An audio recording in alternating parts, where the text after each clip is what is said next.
بسم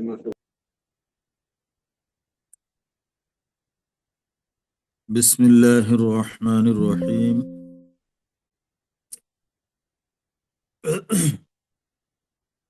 الحمد لله رب العالمين، والصلاة والسلام على رسوله محمد وعلى آله وأصحابه أجمعين وبعد.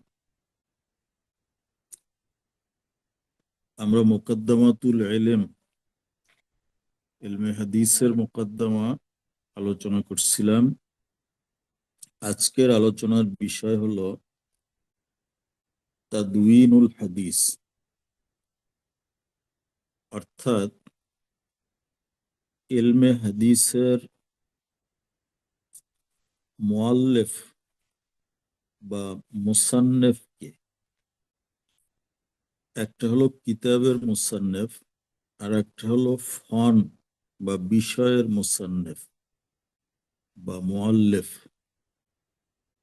ফন্নে হাদিস এটা ফন হিসেবে রাসূল পাক সাল্লাল্লাহু আলাইহি ওয়াসাল্লামের সময় স্বীকৃতি পায় নাই। তো ইলমে হাদিস একটা আলাদা ফন হিসেবে স্বীকৃতি পেয়েছে আরো পরে। সেই হিসাবে প্রথম এই হাদিসকে কে জমা করেছেন, যেমনি ভাবে নাহুর ক্ষেত্রে বলা হয় যে আবুল আসওয়াদ দুয়াইলি তিনি এটার মৌজেদ ছিলেন। তো ইলমে হাদিসের ক্ষেত্রে তো মৌজেদ বলা যাবে না, হাদিস রাসূল পাক সাল্লাল্লাহু আলাইহি ওয়াসাল্লামের কথা, কিন্তু সেটাকে একটা শাস্ত্রীয় রূপ দেওয়া, সংকলন করা, এটা প্রথম কে করেছিলেন? এক কথায় মুখতাসার তাদউইনে হাদিস, হাদিস সংকলনের ইতিহাস। তাদউইনে হাদিস এটা একটা বিশাল কর্মপরিকল্পনা, যে রাসূল পাক সাল্লাল্লাহু আলাইহি ওয়াসাল্লামের হাদিস সঠিক সংখ্যা বলা কারো পক্ষে সম্ভব না। কোরআনে পাকের আয়াত সূরা এগুলো সীমিত, কিন্তু নবীজির হাদিসের সঠিক পরিসংখ্যান করা এটা মুশকিল। যে উসুলে শাসির মধ্যে বলা হয়েছে কাআদাদিল কাআদাদির রামলি ওয়াল হাসা, মরুভূমির নুড়ি এবং বালুকা রাশির মতো ইলমে হাদিস অসংখ্য। তো এই ইলমে হাদিসকে একত্রিত করা, জমা করা, এটা একটা বিশাল পরিকল্পনা ছিল।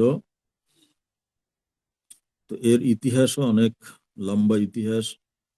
অনেক উলামায়ে কেরাম তাদউইনে হাদিসের উপরে স্বতন্ত্র কিতাব লিখেছেন। বিস্তারিত জানার জন্য সেগুলো আমাদেরকে পড়তে হবে। এখানে আমরা মুখতাসার তাদউইনে হাদিসের উপরে কিছু আলোচনা পেশ করব।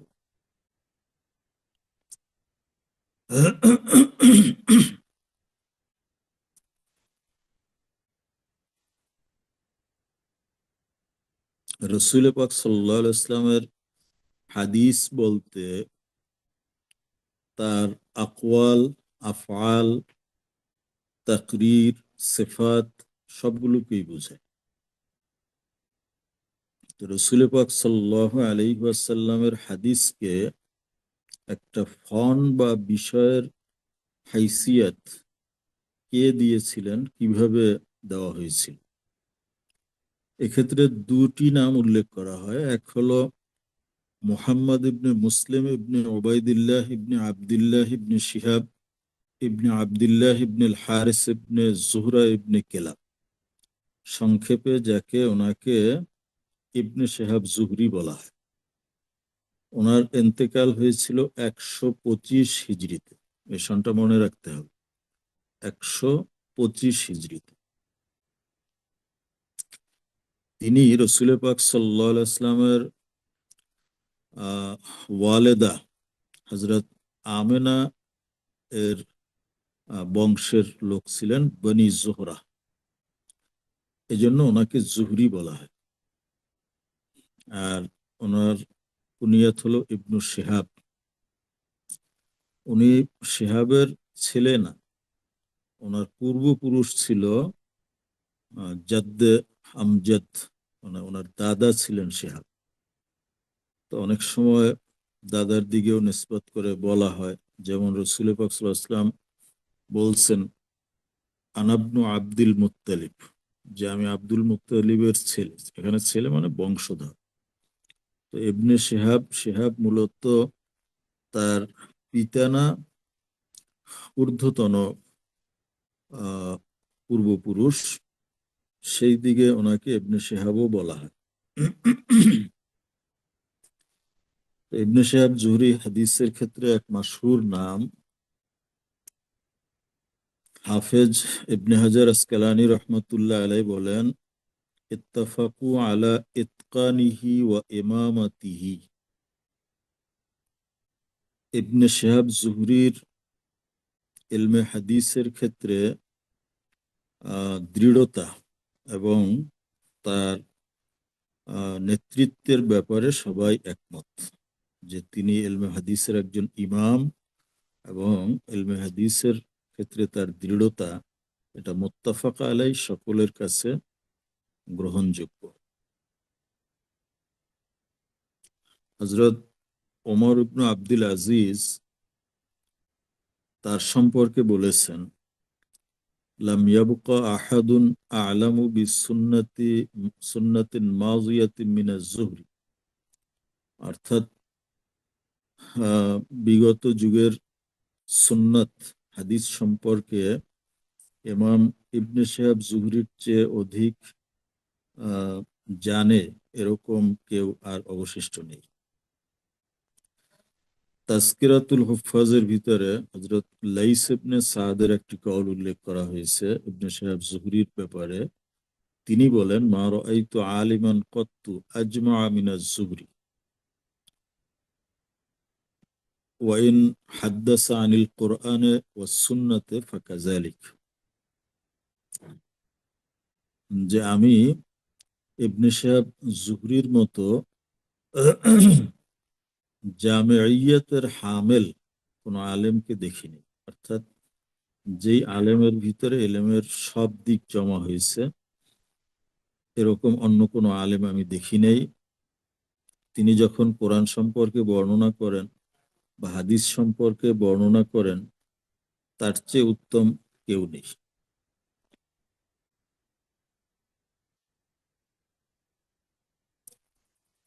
তো বাজ ওলামায়ে কেরাম বলেছেন যে এই ইবনে শিহাব জুহরি তিনি হলেন আউয়ালু মান দাওয়ানাল হাদিস, সর্বপ্রথম হাদিসের তাদউইন তিনি করেছেন।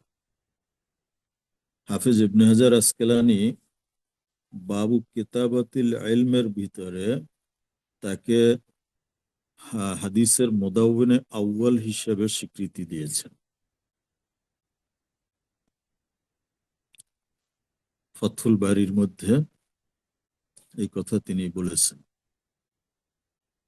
অনুরূপভাবে আবু নুআইম হিলিয়াতুল আউলিয়ার ভিতরে ইমাম মালিকের কওল নকল করেছেন, যে ইমাম মালিক রহমতুল্লাহ আলাই বলেন, হাদিসের মুদাউনে আউয়াল হলেন ইবনে শিহাব জুহরি।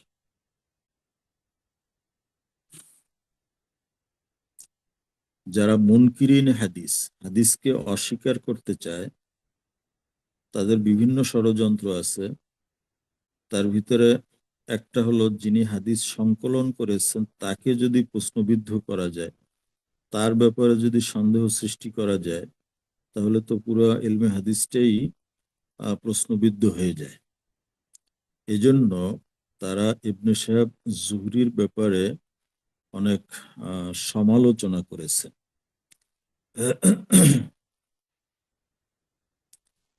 তারা বলতে চেয়েছেন নাউজুবিল্লাহ যে আহ, এই ইবনে শিহাব জুহরি তিনি ইহুদিদের চর ছিলেন। তবে তাদের এই বক্তব্যকে ওলামায়ে কেরাম আহ, জোরে সোরে প্রত্যাখ্যান করেছেন। এক।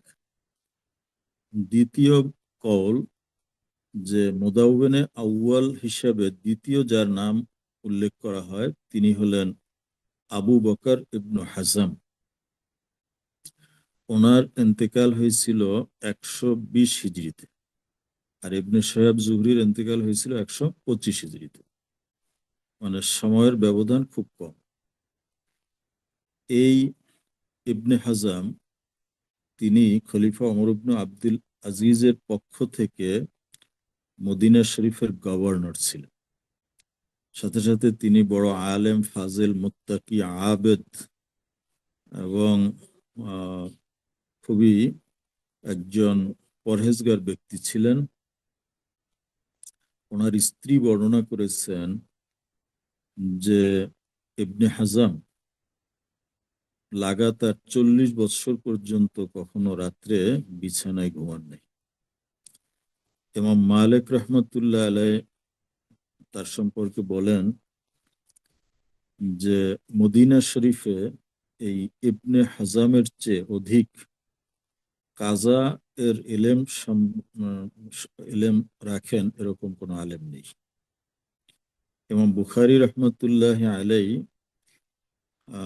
বুখারী শরীফে কিতাবুল ইলমে বাব কাইফা ইউকবাজুল ইলম, সেখানে হাদিস নকল করেছেন, কাতাবা ওমর ইবনে আব্দুল আজিজ ইলা আবি বকর ইবনে হাজাম উনজুর মা কানা মিন হাদিস রাসূলিল্লাহি সাল্লাল্লাহু আলাইহি ওয়াসাল্লাম ফাকতুবহু ফাইন্নী খিফতু দুরুসাল ইলমি ওয়া যাহাবাল উলামা।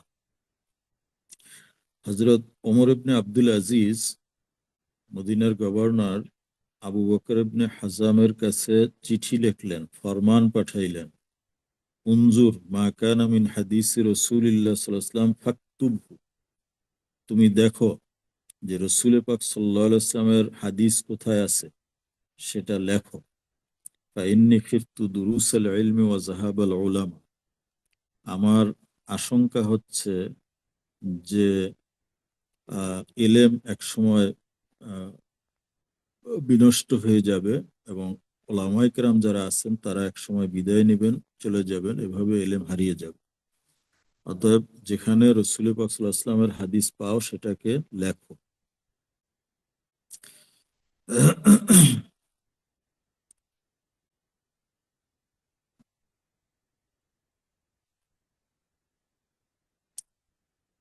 এই বর্ণনা থেকে আমরা যেটা বুঝতে পারি সেটা হলো যে এই উম্মতের মুজাদ্দিদে আউয়াল হযরত ওমর ইবনে আব্দুল আজিজ তার বিভিন্ন তাজদিদি প্রোগ্রামের মধ্যে একটা ছিল তাদউইনে হাদিস, হাদিস সংকলন। তিনি এই হাদিস সংকলনের দায়িত্ব আবু বকর ইবনে হাজামকে দিয়েছিলেন। এই জন্য আল্লামা হারাউই মত ব্যক্ত করেছেন যে ইলমে হাদিসের মুদাউবিনে আউয়াল হলেন আবু বকর ইবনে হাজাম। কিন্তু আগে আমরা বলছি যে ইমাম মালিক এবং হাফিজ ইবনে হাজার আসকালানি সহ অন্যান্য উলামায়ে কেরাম ইবনে শিহাব জুহরিকে মুদাউবিনে আউয়াল বলেছে, এবং এটাই হলো হাকিকত যে মুদাউবিনে আউয়াল এর মর্যাদা ইবনে শিহাব জুহরিকেই দেওয়া হবে। হাফিজ ইবনে হাজার আসকালানি আবু নুআইম ইসফাহানির হাওয়ালায় একটি রওয়ায়াত উল্লেখ করেছেন, কাতাবা ওমর ইবনে আব্দুল আজিজ ইলাল আফাক উনজুরু হাদিস রাসূলিল্লাহি সাল্লাল্লাহু আলাইহি ওয়াসাল্লাম ফাআজমিউহু। অর্থাৎ ওমর ইবনে আব্দুল আজিজ শুধু ইবনে হাজামকে বলেন নাই হাদিস সংকলন করতে, এই নির্দেশনা তিনি গোটা রাজ্যের ভিতরে দিয়েছিলেন। তিনি সব জায়গায় এই ফরমান পাঠিয়েছিলেন যে উনজুরু হাদিসা রাসূলিল্লাহ সাল্লাল্লাহু আলাইহি ওয়াসাল্লাম ফাআজমিউ, তোমরা হাদিসে রসুল খুঁজো, দেখো এবং সেগুলোকে একত্রিত করো। হাফেজ ইবনু আব্দুল বার জামিউ বায়ানুল ইলমের ভিতরে নকল করেছেন, ইউহাদ্দিসু সাদ ইবনু ইব্রাহিম আমারানা ওমর ইবনু আব্দুল আজিজ বিজামঈস সুনান। সাদ ইবনে ইব্রাহিম বলেন যে ওমর ইবনে আব্দুল আজিজ আমাদেরকে হাদিস জমা করার হুকুম দিয়েছেন। এভাবে তারিখের কিতাব থেকে যে তথ্য পাওয়া যায় তাতে ওমর ইবনে আব্দুল আজিজ তিনি তার রাজ্যের বিভিন্ন জায়গায় এবং তার যে সেনাবাহিনী আছে, তার যারা আমির ছিলেন, সিপাহ সালার ছিলেন, সকলকে এই হুকুম দিয়েছিলেন যে তারা যেন রসুল পাক সাল্লাল্লাহু আলাইহি ওয়াসাল্লামের হাদিস যেখানেই পান সেটাকে লিখে নেন। সুতরাং আহ বুখারী শরীফে যে উল্লেখ করা হয়েছে ওমর ইবনে আব্দুল আজিজ আবু বকর ইবনে হাজমকে হাদিস লিখতে হুকুম করেছিলেন, এটা শুধু তাকেই হুকুম করা হয় না, এই হুকুম ব্যাপকভাবে দেওয়া হয়েছিল, এটা অন্যান্যদেরকেও দেওয়া হয়েছিল। এবং তার মধ্যে ইবনে শিহাব জুহরিও ছিলেন। তো হুকুম পাওয়ার পরে যার যে কায়দায় তারা হাদিস জমা করা শুরু করলেন।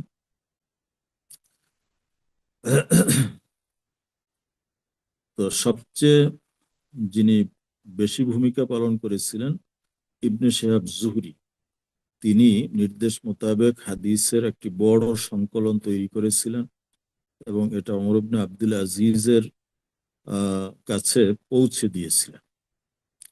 এবং সেখান থেকে ওমর ইবনে আব্দুল আজিজ কপি তৈরি করে তিনি দেশের বিভিন্ন জায়গায় এটা পাঠিয়ে দিয়েছিলেন। বাকি আবু বকর ইবনে হাজাম, তাকে তো হুকুম দেওয়া হয়েছিল, তিনি মদিনার গভর্নর ছিলেন। তো হাফিজ ইবনে আব্দুল বার তামহিদের ভিতরে নকল করেছেন যে ফাতুফিয়া ওমর ওয়াকাদ কাতাবা ইবনু হাজাম কুতুবান ক্বাবলা আন ইয়াবআসা বিহা ইলাইহি। নির্দেশ মোতাবেক ইবনে হাজাম তিনিও অনেকগুলো হাদিসের সংকলন তৈরি করেছিলেন, কিন্তু সেটা ওমর ইবনে আব্দুল আজিজের কাছে পাঠানোর আগেই ওমর ইবনে আব্দুল আজিজ ইন্তেকাল করেন। তো এজন্য ইবনে শিহাব জুহরির লেখা হাদিস, এটা ওমর ইবনে আব্দুল আজিজের খেলাফত আমলে তার হাতে পৌঁছেছিল এবং সেটা বিভিন্ন জায়গায় কপি করে পাঠানো হয়েছিল। কিন্তু ইবনে হাজাম সেই সৌভাগ্য থেকে বঞ্চিত হয়েছেন, কারণ তিনি যে লিখেছিলেন সেটা ওমর ইবনে আব্দুল আজিজের কাছে পৌঁছাতে পারেন নাই, এর আগেই তিনি ইন্তেকাল করেছেন। এজন্য মুদাউবেনে আউয়াল এর খেতাব এটা ইবনে শিহাব জুহরিকেই দেওয়া হবে, ইবনে হাজামকে নয়।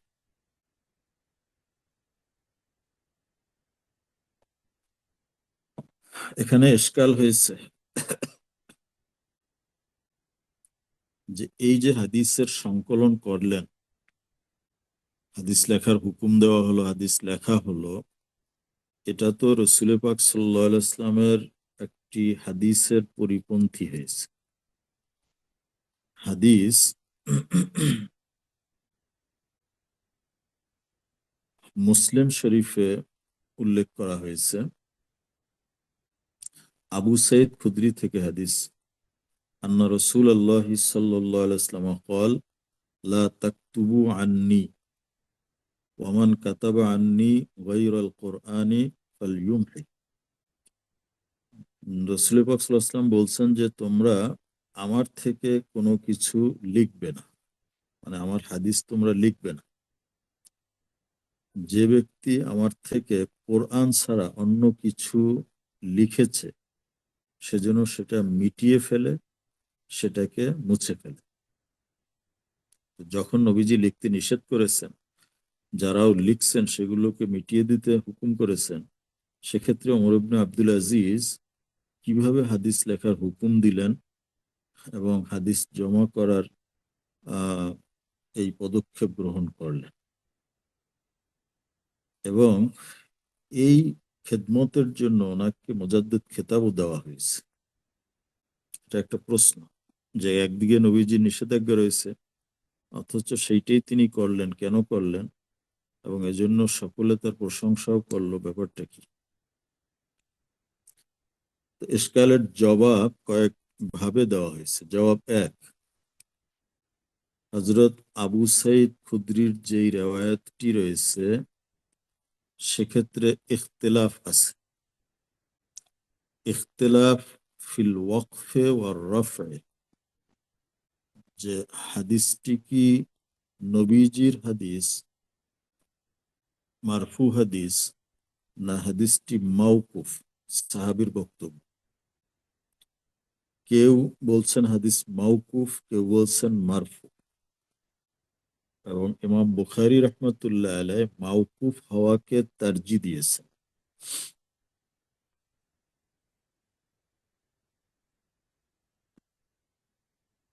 ফাথুল বারীতে উল্লেখ করা হয়েছে। সুতরাং হাদিসে মাওকুফ যদি হয়ে থাকে, তাহলে সেটা হাদিসে মারফুআ সহিহা এর মোকাবেলায় কখনো হুজ্জাত হিসেবে স্বীকৃতি পাবে না। এটা হলো একটা জবাব আবু সাইদ খুদরির হাদিসের ব্যাপারে। দ্বিতীয় জবাব, ইমাম বুখারী রহমতুল্লাহ আলাইহি কিতাবুল ইলমের ভিতরে একটি বাব এনেছেন, বাবু কিতাবাতিল ইলম। এখানে ইলম বলতে উদ্দেশ্য ইলমে হাদিস, অর্থাৎ হাদিস লেখা প্রসঙ্গে। তো সেখানে তিনি কয়েকটি রওয়ায়াত উল্লেখ করেছেন, যেখানে দেখানো হয়েছে যে খোদ রাসূল পাক সাল্লাল্লাহু আলাইহি ওয়াসাল্লামের জামানায় আহ, তারা হাদিস লিখেছেন।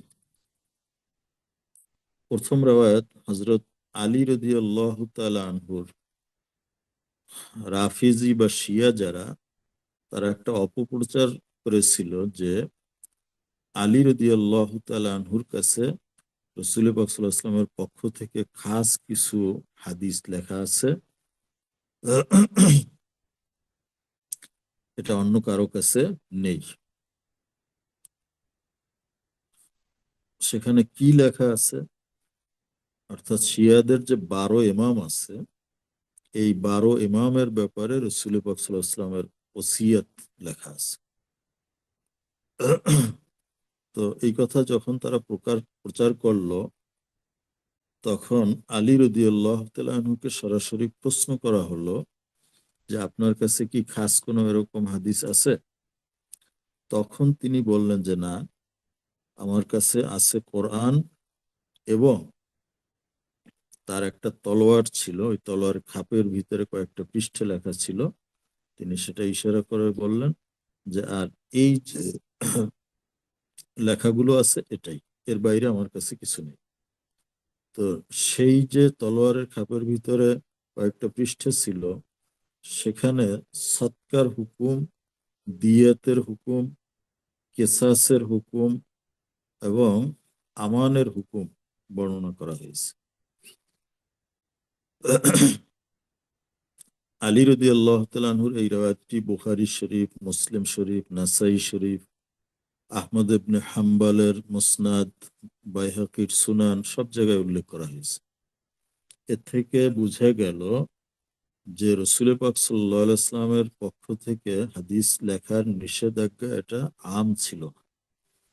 নতুবা এই সদকা দিয়াতের আহকাম এটা আলী রাদিয়াল্লাহু তাআলা আনহু কিভাবে লিখলেন? ইমাম বুখারী দ্বিতীয় রওয়ায়াত উল্লেখ করেছেন সেখানে, যে রাসূল পাক সাল্লাল্লাহু আলাইহি ওয়াসাল্লাম ফাতহে মক্কার সময় যে ভাষণ দিয়েছিলেন, এই ভাষণটা আহ, আবু শাহ ইয়ামানি, এক সাহাবী, তিনি শুনে খুব আহ, পছন্দ হয়েছিল।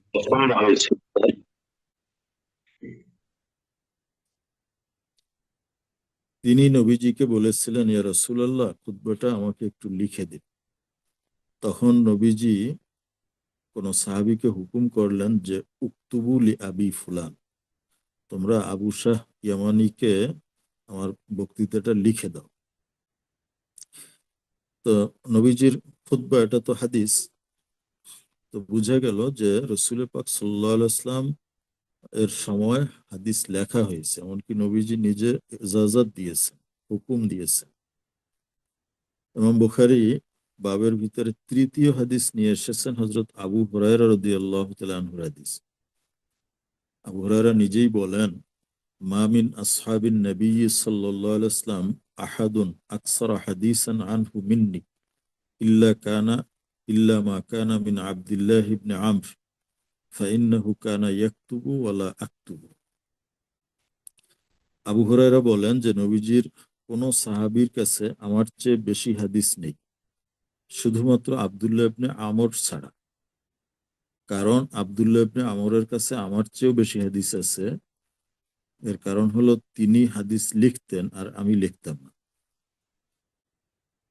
এই হাদিস দিয়েও বোঝা গেল যে নবীজির সময়ে হাদিস লেখা হয়েছে। আব্দুল্লাহ ইবনে ওমর আমর এই হাদিসগুলো লিখেছেন এবং এটা সংকলন পরবর্তীতে প্রকাশও করা হয়েছে। এটাকে রিসালাতুস সাদেকা বলা হয়। অনুরূপভাবে মুসনাদে আহমদ, আবু দাউদ, মুসনাদে দারিমির ভিতরে হযরত আব্দুল্লাহ ইবনে আমরের এই হাদিস লেখার বিষয়টি উল্লেখ করা হয়েছে। মুসনাদে আহমদের রওয়ায়াত, ক্বালা কুলতু ইয়া রাসূলাল্লাহ ইন্না নাসমাউ মিনকা আহাদিসা লা নাহফাজুহা আফালা নাকতুবুহা ক্বালা বালা ফাকতুবুহা। আব্দুল্লাহ ইবনে আমর বলেন যে আমি বললাম, ইয়া রাসূলাল্লাহ, আমরা তো আপনার থেকে অনেক হাদিস শুনি যেগুলো মুখস্থ করে রাখতে পারি না, আমরা কি এটা লিখে নেব না? নবীজি বললেন, হ্যাঁ, অবশ্যই লিখে নেবে।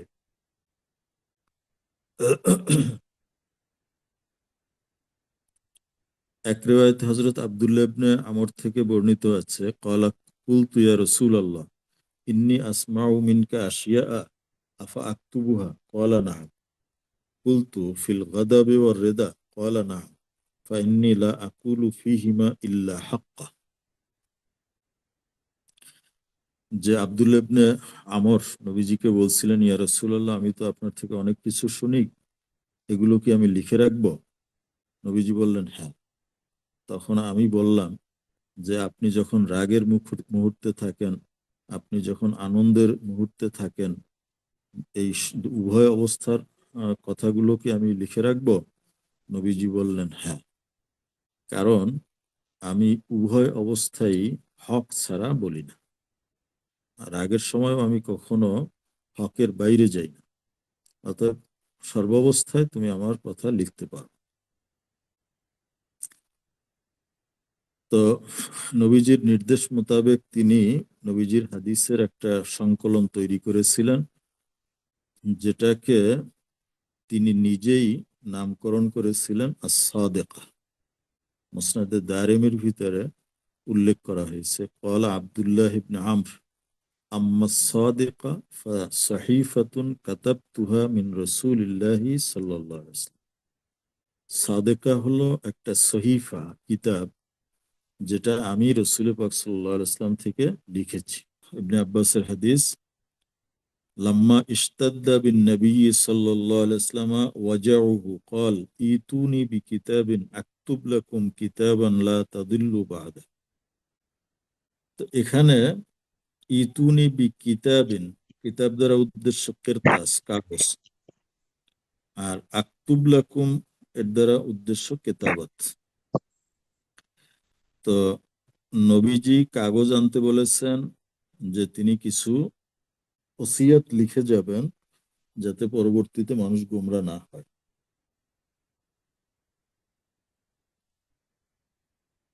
তো এই হাদিস দ্বারাও বোঝা যায় যে রাসূল পাক সাল্লাল্লাহু আলাইহি ওয়াসাল্লাম তিনি আহ, লেখাতে চেয়েছিলেন, যেহেতু তিনি নিজে লিখতেন না, উম্মি। তো আমি লিখে দেবো, এর অর্থ হলো যে আমি লেখার হুকুম করব। তো এর থেকেও নবীজির জামানায় কেতাবতে হাদিসের জাওয়াজ প্রমাণিত হয়। এটাকে হাদিসে কিরতাস বলা হয়। যে নবীজি বলছিলেন, ইতুনি বি কিতাবিন আকতুব লাকুম কিতাবান লা তাদিল্লু বাদা। অনুরূপভাবে হযরত সামুরা ইবনে জুনদুব রাদিয়াল্লাহু তাআলা আনহুর কাছে নবীজির কিছু হাদিস লিখিত ছিল। তার কাছে যে হাদিসগুলো লিখিত ছিল, এর অধিকাংশ রেওয়ায়েত করেছেন হযরত হাসান বসরি রাদিয়াল্লাহু তাআলা। এবং ওই যে সামুরা ইবনে জুনদুবের লিখিত হাদিসগুলো, এর আকসার হাদিস সুনানে আরবার মধ্যে চলে এসেছে। ইমাম আবু দাউদ রহমাতুল্লাহ আলাইহি যখন এই রেওয়ায়েতগুলো উল্লেখ করেন, তার শুরুতে তিনি আম্মা বাদ শব্দ আলামত হিসেবে ব্যবহার করেছেন।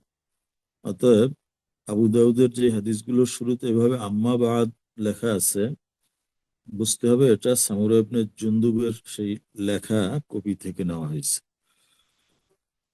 অনুরূপভাবে সাহাবাই কিরামের মধ্যে এক দল সাহাবী ছিলেন যারা প্রত্যেকে 1000-এর উপরে হাদিস বর্ণনা করেছেন, যাদেরকে মুকসিরিন ফিল হাদিস বলা হয়। প্রত্যেকে 1000-এর উপরে হাদিস বর্ণনা করেছে।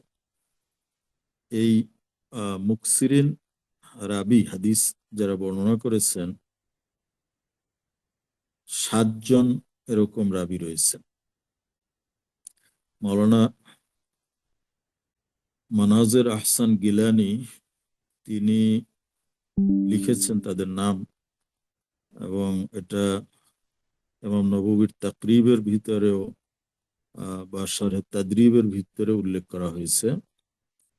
এটা তাদের বর্ণনার সংখ্যার অনুযায়ী সিরিয়াল করা হয়েছে। প্রথম আবু হুরায়রা রাদিয়াল্লাহু তাআলা আনহু, 2 হযরত আব্দুল্লাহ ইবনে ওমর, 3 হযরত আব্দুল্লাহ ইবনে আব্বাস, 4 হযরত জাবির ইবনে আব্দুল্লাহ, 5 হযরত আনাস ইবনে মালিক, 6 হযরত আয়েশা সিদ্দিকা রাদিয়াল্লাহু তাআলা আনহা। এই মুকসিরিন ফিল হাদিস যে 7 জন রাবী, ওনাদের এই হাদিস এই নামগুলো মুখস্থ রাখার জন্য একজন আবার কবিতা আকারে সেটা জমা করে দিয়েছেন। তিরমিজি শরা ইতহাফুত তালিবুল আহওয়াজি এর ভিতরে এই কবিতাটার উল্লেখ করা হয়েছে। এগুলো আমি স্ক্রিনশট দিয়ে দেবো।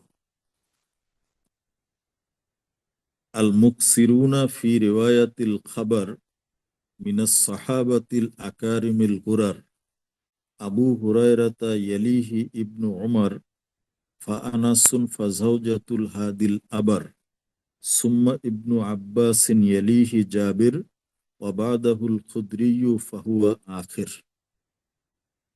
আল মুকসিরুনা ফি রিওয়ায়াতিল খাবার, খবর মানে হাদিস, হাদিস রিওয়ায়াতের ক্ষেত্রে যারা মুকসির ছিলেন মিনাস সাহাবাতিল আকারিমিল গুরার, সাহাবায়ে কিরামের মধ্যে হতে আবু হুরায়রা 1 নম্বর, আবু হুরায়রা, ইয়ালিহি ইবনু ওমর, এরপরে হলেন ওমর ইবনে ওমর না আব্দুল্লাহ ইবনে ওমর, বা আনাসুন, এরপরে হযরত আনাস রাদিয়াল্লাহু তাআলা আনহু, বা যাওজাতুল হাদিল আবার, এরপরে রাসূল পাক সাল্লাল্লাহু আলাইহি ওয়াসাল্লামের স্ত্রী অর্থাৎ আয়েশা সিদ্দিকা, সুম্মা ইবনু আব্বাস, এরপরে আব্দুল্লাহ ইবনে আব্বাস, ওয়ালিহি জাবের, এরপরে হযরত জাবের রাদিয়াল্লাহু তাআলা আনহু, ওয়া বাদাহুল খুদরি, এরপরে আবু সাঈদ খুদরি, ফাহুয়া আখির, তিনি হলেন শেষ।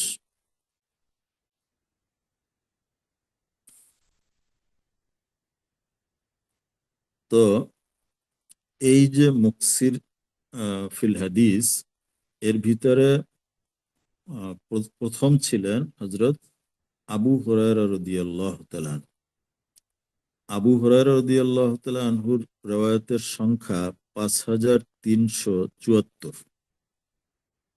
হাফেজ ইবনে আব্দুল বার জামিউ বয়ানুল ইলমের ভিতরে ইমাম আবু হুরায়রা রাদিয়াল্লাহু তাআলা আনহুর শাগরেদের একটা কওল উল্লেখ করেছেন। তিনি বলেন, তাহাদ্দাসতু ইনদা আবি হুরায়রাতা বিহাদিসিন ফাআনকারাহু ফাকুলতু ইন্নী ক্বাদ সামি'তু মিনকা ক্বালা ইন কুনতা সামি'তাহু মিন্নী ফাহুয়া মাকতুবুন ইনদি ফাআখাযা বিয়াদি ইলা বাইতিহি ফাআরানা কুতুবান কাসীরা মিন হাদিসি রাসূলিল্লাহি সাল্লাল্লাহু আলাইহি ওয়াসাল্লাম ফাওয়াজাদা যালিকাল হাদিস।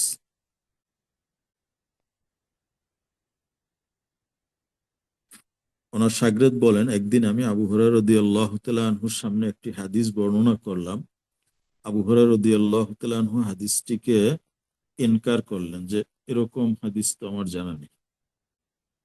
ফাকুলতু, তখন আমি বললাম যে ইন্নী সামি'তু হু মিনকা, যে এই হাদিস তো আমি আপনার থেকেই শুনছি।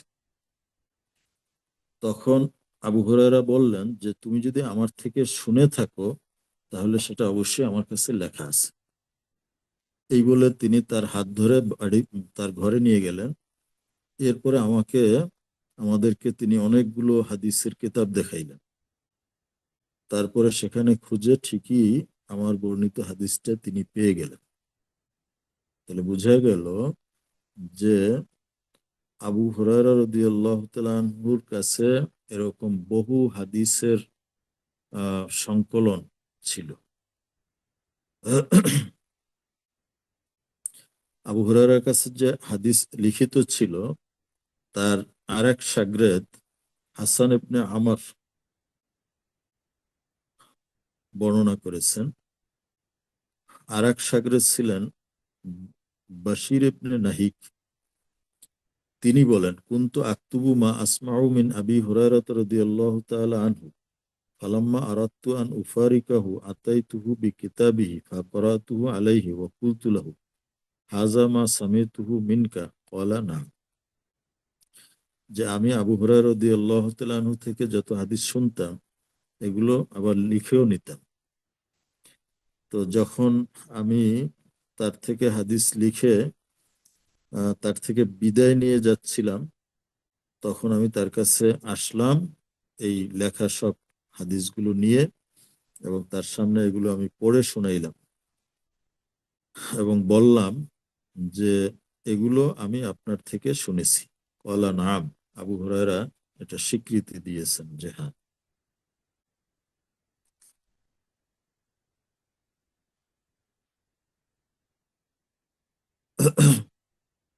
অনুরূপভাবে আবু হুরায়রা রাদিয়াল্লাহু তাআলা আনহুর শাগরেদ হাম্মাম ইবনে মুনাব্বিহ এবং ওয়াহাব ইবনে মুনাব্বিহ তারা আবু হুরায়রা রাদিয়াল্লাহু তাআলা আনহু থেকে যে হাদিস শুনেছিলেন সেগুলো সহিফার মধ্যে জমা করেছেন।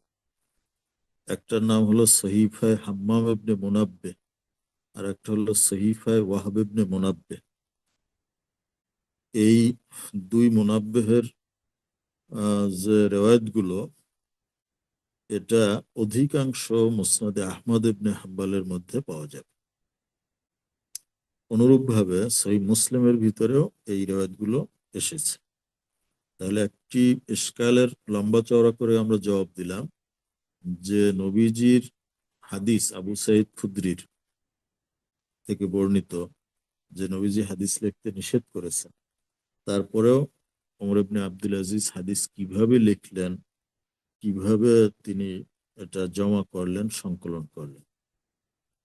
তো এটার জবাব একটা হলো যে আবু সাঈদ খুদরির সেই হাদিসটি মারফুক কি মাওকুফ এ ব্যাপারে ইখতিলাফ। মাওকুফ হওয়াকে তারজি দিয়েছেন ওলামা ইকরাম। সুতরাং এখানে লেখার ব্যাপারে যে হাদিসগুলো আছে সেটাকে তারজি দেওয়া।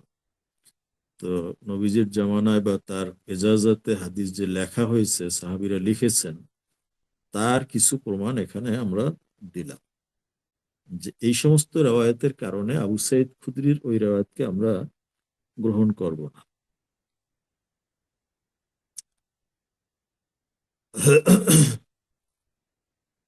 এখানে আরেকটি ইশকাল হয়েছে। আমরা বলছিলাম আবু হুরায়রা রাদিয়াল্লাহু তাআলা আনহুর একটি রেওয়ায়েত যে আবু হুরায়রা বলছেন যে কোনো সাহাবীর কাছে আমার চেয়ে বেশি হাদিস নেই একমাত্র আব্দুল্লাহ ইবনে আমরের কাছে, কারণ তিনি লিখতেন আমি লিখতাম না। তো এখন মুকসিরিন ফির রেওয়ায়াতের ভিতরে আমরা আবু হুরায়রাকে দেখতেছি এক নম্বর, এবং এই আব্দুল্লাহ ইবনে আমরকে এখানে দেখা যাচ্ছে না। অথচ আব্দুল্লাহ ইবনে আমরের রেওয়ায়াতের সংখ্যা 5374।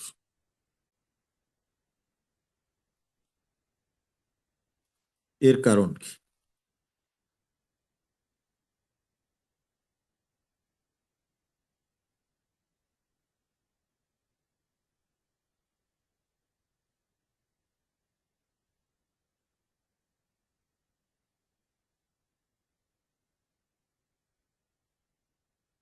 না, 5374 আবু হুরায়রার হাদিস, কিন্তু আমর ইবনে আব্দুল্লাহ ইবনে আমরের কাছে তো এর চেয়েও বেশি হাদিস ছিল, কিন্তু হাদিসের রেওয়ায়তের ভিতরে আমরা ওনার রেওয়ায়ত খুব কম পাই, আবু হুরায়রার রেওয়ায়ত বেশি পাই।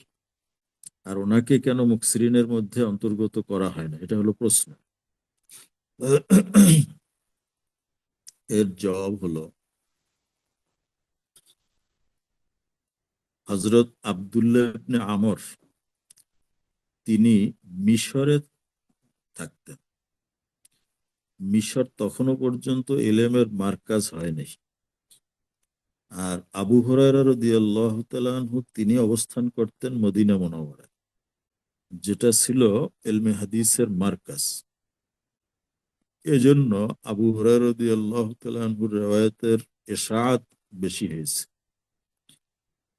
আব্দুল্লাহ ইবনে আমর ইবনে আল-আস ওনার riwayat-এর ইশাআত হয়নি, যে কারণে পরবর্তীতে আবু হুরায়রার riwayat-ই বেশি দেখা যায় হাদিসের কিতাবে।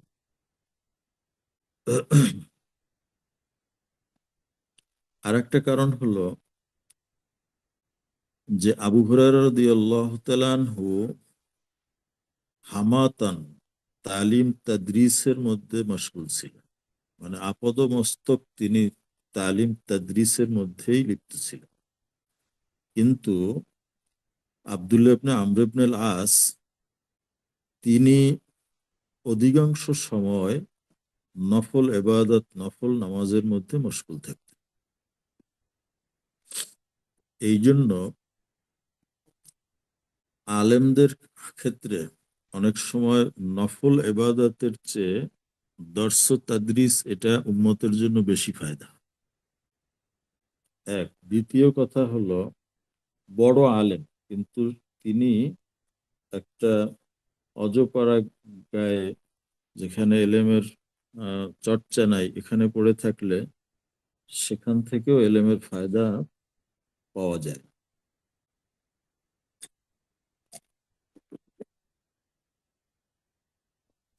আবু হুরায়রা রাদিয়াল্লাহু তাআলা আনহু যদি মদিনা শরীফে না থাকতেন, অথবা এরকম দর্স তাদরিসের ভিতরে লিপ্ত না থাকতেন, তাহলে এত হাদিস তার থেকে আমরা হয়তো পেতাম না। দ্বিতীয় আর একটা কারণ হলো আব্দুল্লাহ ইবনে আমর ইবনে আল-আস তিনি তাওরাত এবং ইনজিলের মোতালা করতেন এবং অনেক ইসরায়েলি রওয়ায়াতও তিনি করতেন।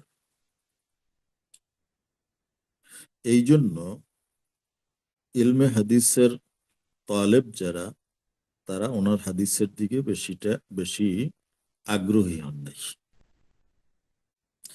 কিন্তু আবু হুরায়রা রাদিয়াল্লাহু তাআলা আনহুর হাদিসের প্রতি শাগাফ, মানে যে মোহাব্বত, হাদিসের প্রতি তার আগ্রহ, এটা খুব বেশি ছিল। এবং রসুল পাক সাল্লাল্লাহু আলাইহি ওয়াসাল্লামের হাদিস ব্যতীত তিনি অন্য কিছু বর্ণনা করতেন না। তাফসির, ফিকহ এগুলো নিয়েও তিনি ঘাটাঘাটি করতেন না। এই জন্য অনেকে তো আবু হুরায়রা রাদিয়াল্লাহু তাআলা আনহুকে বলছেন যে তিনি ফকিহ ছিলেন। যাই হোক, সেটা ভিন্ন মাসলা। তো এটা হলো কারণ। মুকসিরিন ফিল হাদিসের ভিতরে হযরত আয়েশা সিদ্দিকাও রয়েছেন। তার বর্ণিত হাদিসের সংখ্যা ওস্তাদ দুই আফওয়ান, হাজার ওস্তাদ দুইশো যদি দশ আপনি বলতেন জি, ওস্তাদ। জি, বুঝি নাই। ওস্তাদ বলছিলাম এই যে আমার ইবনে আস রাদিয়াল্লাহু তাআলা হাদিস সংখ্যা কমের যে প্রথম কারণটা বলেছে, এটা যদি আরেকবার একটু বলতেন ভালো হতো। এক হলো যে তিনি মিশরে ছিলেন, যেটা ইলমে হাদিসের মার্কাজ ছিল না, চর্চা ছিল না, সেখানে পর্যাপ্ত ছাত্র তার কাছে যায়নি, যে কারণে এরশাদ কম হয়েছে। আর আবু হুরায়রা রাদিয়াল্লাহু তাআলা আনহু মদিনায় ছিলেন, এজন্য ওনার অনেক ছাত্র ছিল, এরশাদ হয়েছে। দ্বিতীয় কারণ বলা হয়েছে যে আমর ইবনুল আস অধিকাংশ সময় নফল ইবাদতে কাটাইতেন, আর আবু হুরায়রা রাদিয়াল্লাহু তাআলা আনহু আপাদমস্তক হাদিসের দর্স তাদরিসের মধ্যে কাটাইতেন। তৃতীয় বলা হয়েছে যে আব্দুল্লাহ ইবনে আমর ইবনুল আস তিনি তাওরাত ও ইনজিলের মোতালা বেশি করতেন এবং ইসরাইলি রওয়ায়াত করতেন, যে কারণে হাদিসের যারা ছাত্র, তারা ওনার বর্ণিত হাদিসের দিকে আগ্রহ কম দেখিয়েছে। এই তিনটে কারণ বলছে, বুঝছে? জি, শুক্রিয়া, জাযাকাল্লাহ। জি। মুকসিরিন ফিল হাদিসের ভিতরে হজরতে আয়েশা সিদ্দিকাও আছেন। ওনার বর্ণিত হাদিসের সংখ্যা হলো 2210। হজরত উরওয়া ইবনে জুবায়ের হজরত আয়েশা সিদ্দিকার হাদিসগুলোকে কিতাব আকারে জমা করেছেন। যখন মদিনা শরীফের আহ, রাজনৈতিক পট পরিবর্তন হয়েছিল হাররা যুদ্ধের সময়, এটা ইয়াজিদের সময় একটা যুদ্ধ হয়েছিল, এখানে বহু সাহাবী মারা গেছেন, মদিনা শরীফের অনেক ধ্বংসযজ্ঞ হয়েছে, মদিনা শরীফের মসজিদে নববীতে আজান পর্যন্ত বন্ধ হয়ে গিয়েছিল। এটা হলো ওয়াকিয়া হাররা। তো আহ, এই হাররার যুদ্ধের সময় এই ওরওয়ার লিখিত হাদিসগুলো, যেটা তিনি আয়েশা সিদ্দিকা থেকে শুনে লিখেছিলেন, এটা নষ্ট হয়ে গিয়েছিল। ওরওয়া এজন্য জীবনে খুব আফসোস করেছেন। তিনি বলেছেন, লাওয়াদিত্তু আন্নি কদ ফাদাইতুহা বি আহলি ওয়া মালি, যে আমার সমস্ত সম্পদ, আমার সমস্ত পরিবার পরিজন, এদেরকে দিয়েও যদি আমি সেই হাদিসের সংকলনটা পাইতাম, তাহলে আমি সেটা গ্রহণ করতাম। মানে আমার সমস্ত সম্পদ, আমার সমস্ত আত্মীয় স্বজন, এরা যদি মারা যাইতো কিন্তু আমার কিতাবটা থাকতো, তাহলে এটাই আমি পছন্দ করতাম। হজরত আয়েশা সিদ্দিকার রেওয়ায়ত, কাসিম ইবনে মুহাম্মদ তিনিও কিতাব আকারে জমা করেছিলেন। আমরা বিনতে আব্দুর রহমানের কাছেও আয়েশা সিদ্দিকার রেওয়ায়ত গুলো লিখিত ছিল। হজরত ওমর ইবনে আব্দুল আজিজ যখন মদিনার গভর্নর আবু বকর মোহাম্মদ ইবনে আমর ইবনে হাজামকে হাদিস জমা করার হুকুম দিয়েছিলেন, তখন তিনি এটাও বলে দিয়েছিলেন যে আমরা বিনতে আব্দুর রহমানের কাছে যে হাদিসগুলো আছে সেগুলো তুমি আহ সংগ্রহ করার চেষ্টা করো। তো ওনার কাছে যে হাদিসগুলো ছিল সেটা আয়েশা সিদ্দিকার থেকে তিনি শুনে লিখেছিলেন। তাবাকাত ইবনে সাদের ভিতরে রওয়ায়াত উল্লেখ করা হয়েছে। মুকসিরিনের ভিতরে আরেকজন ছিলেন হজরত আব্দুল্লাহ ইবনে আব্বাস। ওনার হাদিস সংখ্যা হলো 1660। হজরত সাইদ ইবনে জুবায়ের তিনি আব্দুল্লাহ ইবনে আব্বাসের থেকে বর্ণিত এই হাদিসগুলোকে লিখেছিলেন। এবং তিনি যখন ইবনে আব্বাস থেকে কোনো হাদিস শুনতেন, সাথে সাথে লিখে রাখতেন। এত এহতেমাম করতেন যে কাগজ যদি শেষ হয়ে যেত, তাহলে তিনি চামড়ার উপরে লিখতেন। এটাও বর্ণিত হয়েছে যে আব্দুল্লাহ ইবনে আব্বাসের আহ হাদিস, যেগুলো তিনি কেতাবি শেকেল দিয়েছিলেন, এটা বলা হয়েছে হামলু বাহির, মানে এক উটের বোঝা হবে। ইমাম তিরমিজি কেতাবুল এলালের ভিতরে নকল করেছেন, আন্না নাফারান কাদিমু আলা ইবনে আব্বাস মিন আহলি তাইফ বিকিতাবিম মিন কুতুবিহি ফাজাআলা ইয়াকরাউ আলাইহি, যে তায়েফ থেকে এক দল লোক ইবনে আব্বাসের কাছে এসেছিলেন, এসে আহ ইবনে আব্বাসের কিতাব তার সামনে পড়েছেন। মুকসিরিনের মধ্যে আরেকজন ছিলেন হজরত জাবের ইবনে আব্দুল্লাহ। ওনার হাদিসের সংখ্যা হলো 1540।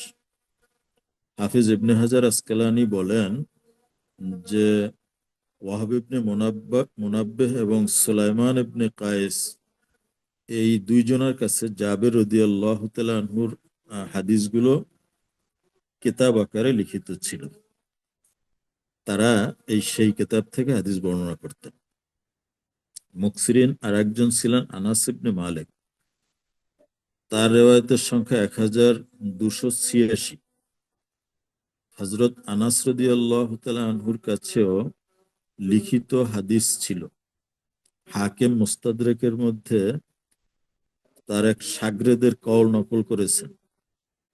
আনাস রাদিয়াল্লাহু তাআলা আনহুর এক শাগরেদ, তিনি বলেন, কুন্না ইজা আকসারনা আলা আনাস ইবনে মালিক রাদিয়াল্লাহু আনহু আখরাজা ইলাইনা মাজালান ইনদাহু ফাকালা হাযিহি সামি'তুহা মিনান নবী সাল্লাল্লাহু আলাইহি ওয়াসাল্লাম ফাকাতাবতুহা ওয়া আরাদতুহা আলাইহি।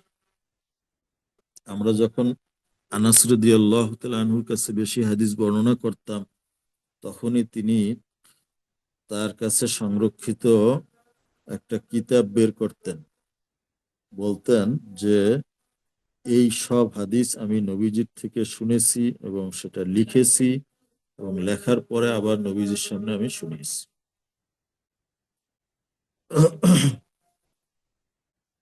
এই সমস্ত রেওয়ায়াত এবং ওয়াকিয়াত দ্বারা যেটা সাব্যস্ত হয় যে রাসূল পাক সাল্লাল্লাহু আলাইহি ওয়াসাল্লামের হাদিসগুলো কিতাব আকারে জমা করার সিলসিলা, এটা ওমর ইবনে আব্দুল আজিজ থেকে না, এটা রাসূল পাক সাল্লাল্লাহু আলাইহি ওয়াসাল্লাম এবং সাহাবাদের জামানা থেকে জারি হয়েছিল।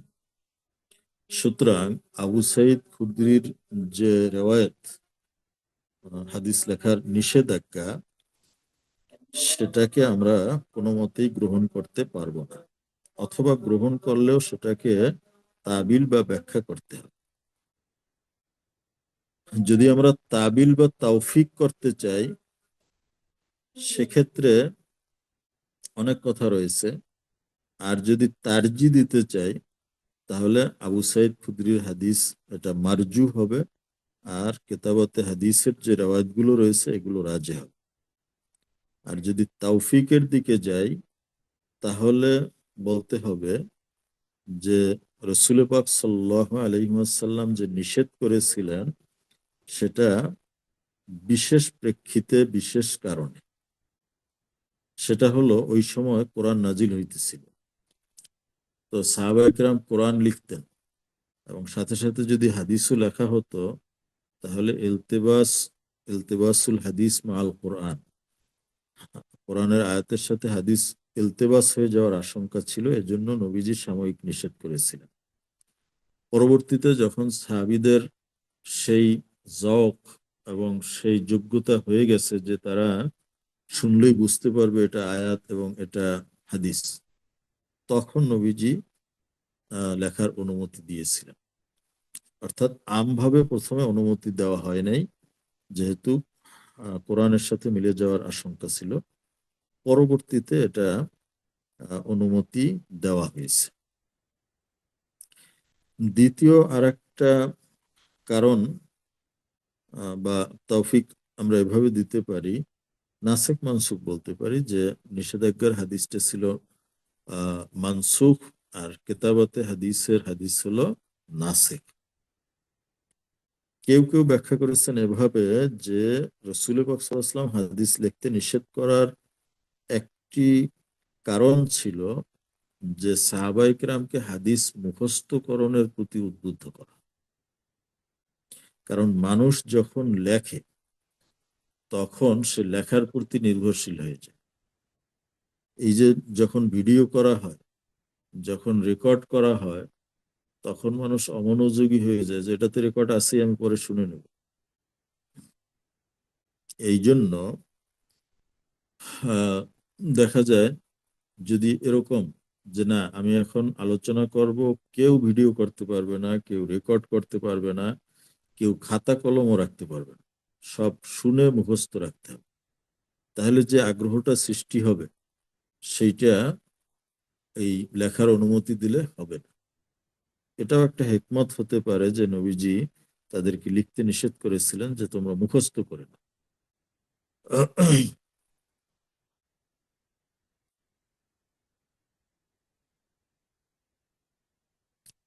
ইবতেদাআন শুরুর দিকে কেতাবাতে হাদিসের ব্যাপারে ইখতিলাফ ছিল সাহাবীদের মধ্যেই, যেহেতু নবীজির একটি হাদিস আসছে, লিখতে নিষেধাজ্ঞা করা হয়েছে।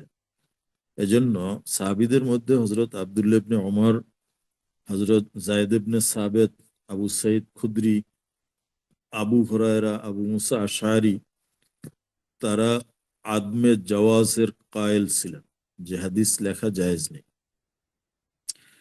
বাকি হজরত ওমর, আলী, হজরত আব্দুল্লাহ ইবনে আমর, হজরত আব্দুল্লাহ ইবনে আব্বাস, অন্যান্য সাহাবী যারা, তারা কিতাবতের জাওয়াজের কায়েল ছিল। এটা প্রথম দিকে ছিল, পরবর্তীতে এসে এই ইখতিলাফ খতম হয়ে গেছে এবং সাহাবায়ে কেরাম রিদওয়ানুল্লাহ তাআলা আলাইহিম আজমাইন বিল ইজমা, বিল ইত্তেফাক জাওয়াজে কিতাবতের উপরে মুত্তাফাক হয়েছে। অতএব আবু সাইদ খুদরির যে রেওয়ায়েত, যেটার ব্যাপারে ওয়াকফ এবং রফের ইখতিলাফ হয়েছে এবং এর পরবর্তীতে কিতাবতে হাদিসের জাওয়াজের উপরে সাহাবায়ে কেরামের ইজমা হয়ে গেছে এবং এর পক্ষে বহুগুলো রেওয়ায়েত ও ওয়াকিয়াত পাওয়া গেছে। সুতরাং কিতাবতে হাদিসের যে দিকটা, এটাকেই তারজি দেওয়া হবে।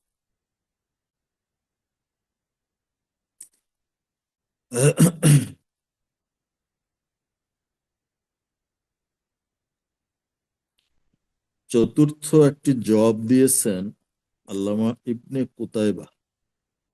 তিনি বলেছেন, রসুল পাক সাল্লাল্লাহু আলাইহি ওয়াসাল্লামের জামানায় কিতাবতের নিষেধাজ্ঞা এজন্য ছিল যে সেই জামানায় হাতে গোনা কয়েকজন মাত্র লিখতে জানতেন।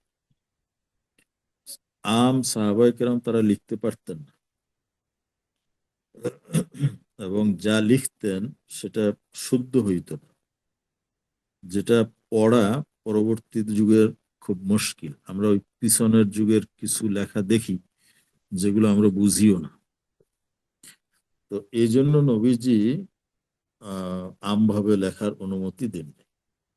কিন্তু যাদের লেখা ভালো, লেখার ব্যাপারে যারা সিদ্ধহস্ত ছিল, তাদের ক্ষেত্রে এই নিষেধাজ্ঞা ছিল না।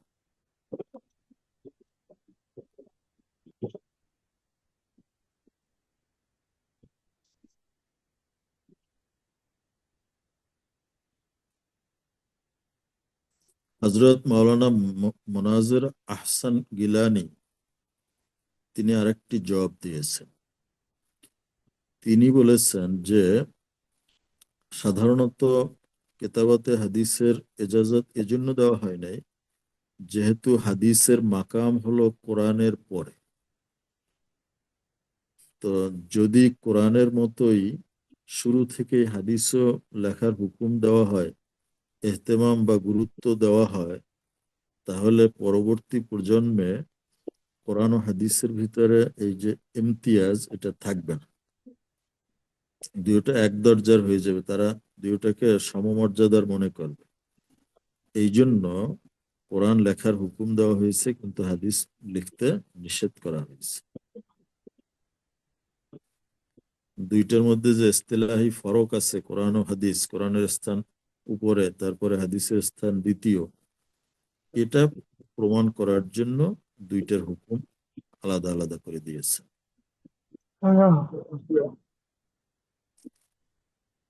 তো এই কারণে হজরত আবু বকর রাদিয়াল্লাহু তাআলা আনহুর জামানায় কিন্তু হাদিস সংকলন করা হয়নি। মানে সাহাবায়ে কেরাম নবীজির এই নজরিয়া দর্শনটাকে তারা বোঝার চেষ্টা করেছিলেন যে নবীজি কোরআন আর হাদিসকে এক হইতে দিতে চান নাই। এজন্য আবু বকর সিদ্দিকের কাছে অনেক লিখিত হাদিস ছিল, তিনি এটা সংকলন করার একটা ইচ্ছাও করেছিলেন। পরবর্তীতে তিনি সেটা আর করেন নাই। অনুরূপভাবে ওমর রাদিয়াল্লাহু তাআলা আনহু তিনিও হাদিসের তাদবিনের ইচ্ছা করেছিলেন, সাহাবায়ে কেরামের সাথে মশওয়ারা করেছেন এবং লাগাতার 1 মাস পর্যন্ত তিনি ইস্তিখারা করছেন। শেষ পর্যন্ত সিদ্ধান্তে আসছেন যে না, হাদিস সংকলন করা হবে না। অর্থাৎ যদি তারা তো খলিফা ছিলেন আবু বকর ওমর, তারা যদি সরকারি পৃষ্ঠপোষকতায় হাদিসকে গুরুত্ব দিয়ে সংকলন করতেন, তাহলে কোরআন ও হাদিসের ভিতরে যে ফরক এটা থাকতো না। দ্বিতীয়, এর সাথে আরেকটা বিষয় হলো যে রসুল পাক সাল্লাল্লাহু আলাইহি ওয়াসাল্লামের জামানায় নাসেখ এবং মানসুখের সিলসিলা জারি ছিল। কারণ একটা হুকুম দেওয়া হয়েছে, এটা লেখা হয়েছে, পরবর্তীতে সেটা তো নস্খ হয়ে যেতে পারে। তো সেই নাসেখ দলিল কারো কাছে পৌঁছলো না, মানসুখ পৌঁছলো, সে তো ওইটার উপরে আমল করবে। তো এই জন্য একটা চূড়ান্ত পর্যায়ে পৌঁছেছে নবীজির ইন্তেকালের মাধ্যমে, যে এখন আর কোনো নাসেখ হাদিস আসার সম্ভাবনা নাই। তখন এটা সংকলন করা হয়েছে। এটাও একটা কারণ, সাহাবাই কেরাম যে হাদিস সংকলন করবেন এটার জন্য যে নিরবিচ্ছিন্ন সাধনা, শ্রম, সময় দেওয়া দরকার, সেই সুযোগ সাহাবাই কেরামের ছিল না। তারা অধিকাংশ সময় জেহাদ এবং তাবলিগ, এশাআতে দ্বীনের কাজে মশগুল ছিল, যে কারণে আহ, সেই সময় এটা সংকলন হয়নি।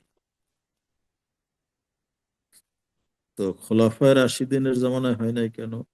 সে সময় যদিও নাসেখ মানসুখের সিলসিলা জারি ছিল না, কিন্তু সাহাবায়ে কেরাম তাবলিগ এবং জেহাদের সিলসিলায় এত দূর দরাজ আহ, গিয়েছিলেন যে সব সাহাবী যারা নবীজির হাদিস শুনেছেন তাদেরকে একত্রে পাওয়াও মুশকিল ছিল।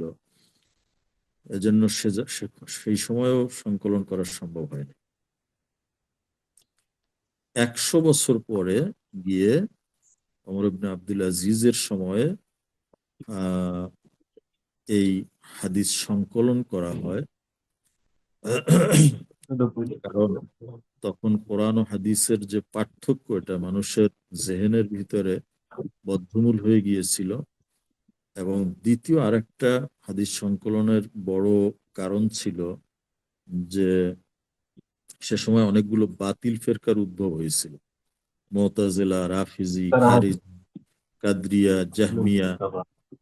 এবং এই বাতিল ফেরকাগুলো তাদের নজরিয়াত, তাদের দর্শন, তাদের আকিদা, তাদের চিন্তা, এগুলোর পক্ষে অনেক জাল হাদিস তৈরি করা শুরু করেছিল। তো ওমর ইবনে আব্দুল আজিজ, যিনি 101 হিজরিতে ইন্তেকাল করেছেন, তিনি এইটা রোকথাম করার জন্য, জাল হাদিসের দরজা বন্ধ করার জন্য সহিহ হাদিসের একটা তাদউইন বা সংকলন করা খুব জরুরি মনে করলেন, এবং তিনি সেই কাজে অগ্রসর হলেন।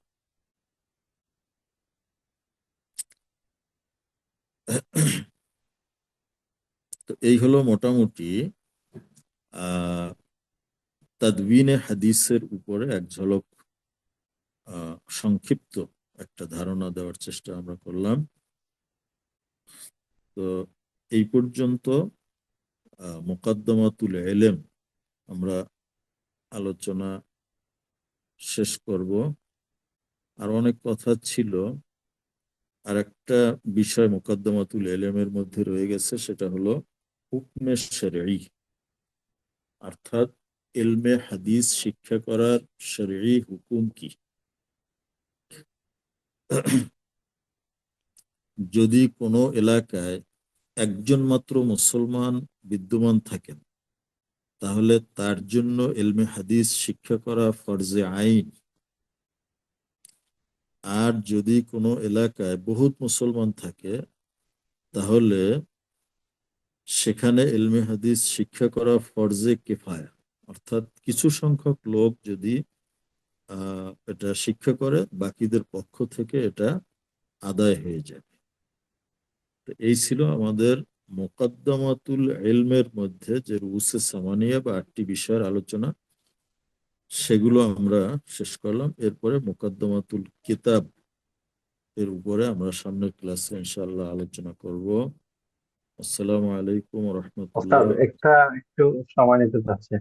ওস্তাদ আরেকটু কি টানা যায় কিনা, মানে এই যে বুখারী শরীফ পর্যন্ত, এই যে তাসনিফ ভাগ পর্যন্ত তাদউইনুল হাদিস আরেকটু আলোচনা করা যায়? সেটা তো আসলে উলুমে হাদিসের মধ্যে, তাদবিনে হাদিসের তারিখ লম্বা চওড়া অনেক আলোচনা আছে। বাকি কিছু আলোচনা বুখারী শরীফের কিতাব পরিচিতির মধ্যেও আসবে। এখন আর এর চেয়ে লম্বা এখানে করা যায় না। অথবা পরবর্তীতে। আচ্ছা, ঠিক আছে। ওস্তাদ জি, আপনি যে দর্শগুলো দেন এগুলার কি মানে নোট বা বই আকারে আছে? জি, আছে আছে, এটা সংগ্রহ করা যাবে হুজুর? যাবে। আমাকে একটা টেলিগ্রাম গ্রুপ দিলে পরে আমার যেগুলো আলোচনার ভিতরে নোট থাকে সেগুলো আমি দিতে পারবো, বইগুলো দিতে পারবো। ঠিক আছে, তাহলে এটা ইনশাআল্লাহ ব্যবস্থা করব। ওস্তাদ জি, এবং আপনি এটা যেটা কিতাবের নাম বলতেন তাহলে আমরা আমি যখন কোনো কিতাবের রেফারেন্স দেই, এই কিতাবটা এখন তো নেটে পাওয়াই যায়, এটা সার্চ করে সংগ্রহ করার চেষ্টা করতে হবে। এখন কিতাব পাওয়া যায় অধিকাংশই। আর একটা বিষয় হলো যে আমি অনেক সময় আহ, মানে আমি স্ক্রিন শেয়ার দিচ্ছি না এই জন্য যে স্ক্রিনের দিকে নজর না থাকে, আমার পড়ার দিকে নজর থাকে। খাতা কলম সামনে রাখতে হবে, নোট রাখার চেষ্টা করতে হবে। বাকি কিতাব আমি দেব, সেগুলো মোতালা করা যাবে, কিন্তু দর্শের ভিতরে শুধু আলোচনার দিকেই মনোযোগ থাকতে হবে।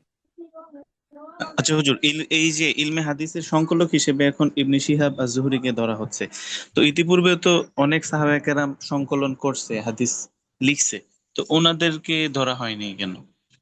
অর্থাৎ তখন এটা একটা শাস্ত্রের মর্যাদা লাভ করেনি। যেমন নবীজির জামানায় কি এলমে নাহু ছিল না, তারা কি ফাইলকে রফা দিয়ে পড়ে নাই? পড়ছে, কিন্তু সেটা একটা স্বতন্ত্র শাস্ত্র হয়নি। শাস্ত্র হয়েছে আবুল আসওয়াদ দুয়াইলির মাধ্যমে। এরকম ফেকা, এটার শাস্ত্র হয়েছে আবু হানিফার মাধ্যমে, কিন্তু ফেকা তো নবীজির জামানায় ছিল। সাহাবীদের ভিতরে ফোকাহে সাবা মাশহুর ছিলেন। তো একটা ফন বা বিষয় হওয়া আর ওই জিনিসটা বেনাফসি মওজুদ থাকা এক জিনিস না। তো এটা ফন্নি সুরত, এটা ওনার সময় ওনার উদ্যোগে হয়েছে, এই জন্য ওনাকে মদাউন বলেন। স্যার, তাদওয়িনুল হাদিস সম্পর্কে সংক্ষিপ্ত আকারে বাংলা কোনো বই আছে কিনা আপনার জি, জানা? হাদিস সংকলনের ইতিহাস আছে, মুফতি আমিনুল ইহসান সাহেবের লেখা উর্দু রেসালা, এটা বাংলা অনুবাদ হয়েছে। হাদিস সংকলন এটা তো ইতিহাস একটা ওস্তাদ, জি, একটা আছে আব্দুর রহিম সাহেবের, একটা আছে মাওলানা আব্দুর হ্যাঁ, রহিম। হ্যাঁ, সেটা তো অনেক বড়, সেটাও পড়া যেতে পারে। জি জি, মানে আর একটা জামিউল আছে, ইসলাম। আর একটা কিতাব আছে হাদিসের তত্ত্ব ও ইতিহাস। জি, হাদিসের তত্ত্ব ও ইতিহাস। প্রথমটা ওস্তাদ কি যেন বলছিলেন একটু যদি? হাদিস সংগ্রহের ইতিহাস, মুফতি আমিনুল ইসলাম। সংকলনের ইতিহাস মুফতি আমিনুল ইহসান। ওস্তাদ, 125 বছর পরে যে হাদিসগুলো সংগ্রহ করা হয়েছে, ওই সময় কি ওই সাহাবায়ে কেরামের যে সহিফাগুলো ছিল ওইগুলো থেকেও সংগ্রহ করা হয়েছিল? হ্যাঁ, এগুলো থেকেও সংগ্রহ হয়েছে। ওস্তাদ, হাদিসের তত্ত্ব, এটা লেখক আমিরুল নূর ইসলাম। মোহাম্মদ আজমি। মোহাম্মদ আজমি। নূর মোহাম্মদ আজমি, এটা হলো মিশকাত শরীফের বাংলা অনুবাদ করছেন উনি, সেইটার মুকাদ্দমা এক খণ্ড পুরোটাই তিনি হাদিসের তত্ত্ব ও ইতিহাস লিখছেন।